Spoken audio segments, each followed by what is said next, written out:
Bago pa man magsimula ang laro ng Dallas Mavericks kontra sa Miami Heat, inanunsyo na nga dito na hindi maglalaro ang dalawang superstar na sina Kyrie Irving at Klay Thompson. Maliban sa mga manlalaro na nauna nang nagtamo ng injury kagaya na Anthony Davis, Daniel Gafford, Derek Lively, PJ Washington at si Dwight Powell kasama si Caleb Martin. Pero sa kabila ng napakahirap na sitwasyon ng Dallas Mavericks, nagawa pa rin nila ditong manalo 118-113 na pinangunahan ni Dante Exum na nagtala ng 27 points. Maliban sa kanya, malaki rin naman ang impact dito ng bagong player na si Max Christie na sobrang consistent sa pagtatala niya ng 19 points, 5 rebounds, 5 assists kasama na ang clutch basket para maselyuhan ang panalo. Yes mga idol, simula nga po nang maglaro ito sa Dallas Mavericks, nakapagtala na ito sa mga laro ng at least 15 plus points sa game kung saan mas napapakinabangan pa nga siya kaysa kay Anthony Davis na inaasahang mawawala pa sa mga susunod na 2 linggo.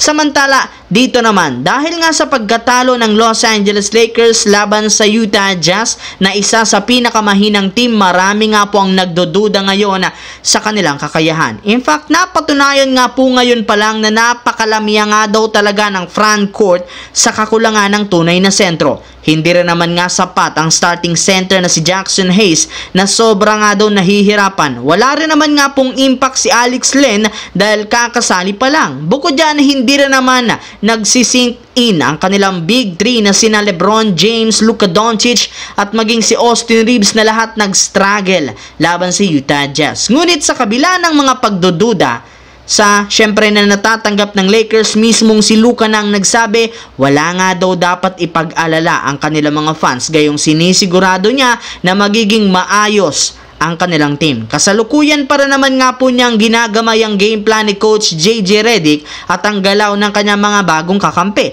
Bukod dyan, pinapakondisyon pa nga nito ang kanyang katawan sa sobrang tagal ng kanyang pagkawala. Sa madaling salita, nagsisimula pa lang si Luka Doncic sa Lakers. Pinapasolido nga po nito ang kanilang chemistry bilang isang team, pero once na maisakatuparan nila ito, after All-Star, sinisigurado nga po niya na mas kakatakutan ang Los Angeles Lakers sa mga susunod nilang laban. Sa kabilang banda, matapos nga pong matalo ang Philadelphia 76ers kahapon at magtala lamang si Paul George ng 2 points, binatikos nga agad siya ng mga fans sa social media dahil hindi nga daw nito natatapatan ng expectation sa kanya. Ngunit meron nga pong isang malalim na rason bakit ganun na lamang bagsak ang performance niya. In fact, base nga po kay Saranya ng ESPN, sa sobrang dami nga po ng iniindang injury ni Paul George, napipilitan na nga itong magpaturok na lamang nang hindi sumakit ang kanyang katawan. Well, ang ganyang klaseng paraan na ginagamit lamang ng mga players pagdating sa playoffs at hindi sa regular season, kaya masyado nga itong nakakabahala para sa katulad ni Paul George na mismong nagsabi sa podcast na meron siyang iniindang injury sa daliri na sobrang nakakaapekto sa kanyang galaw. Ito rin naman ang mismong rason bakit nakapagtala lamang siya ng 2 points kahapon. Kaya grabe nga talaga ang sakripisyo ngayon ni Paul George para sa Philadelphia 76ers.